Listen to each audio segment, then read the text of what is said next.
परदेसी। अपन दर्शन तू हमरा देखा दे, मन लागे ने आस पुरा दे। अपन दर्शन तू हमरा देखा दे, मन लागे ने आस पुरा दे। ढेर दिन रहले दुख तू सहले, हमारा न कहियो तू कहले, हमारा न कहियो तू कहले।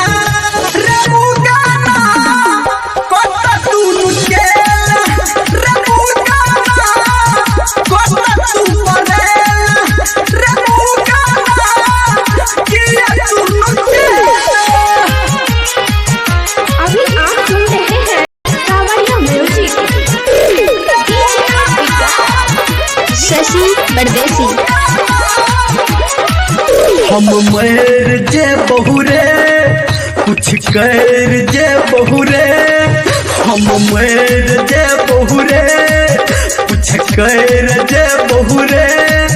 कहबो जे तूने मन बैरे तोरा शौक में बग बग कना बहुरे।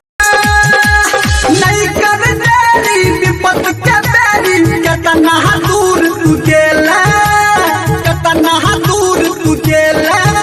रे मुगाना कोता तू नुकेला, रे मुगाना कोता तू परेला, रे मुगाना कोता तू नुकेला।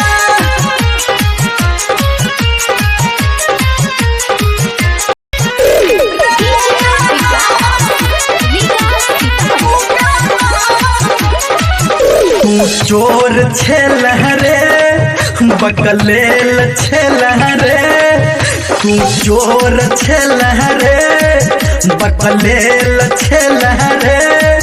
खाली हमारा बात के सुनै छै, आय बन में किया घूमै छै।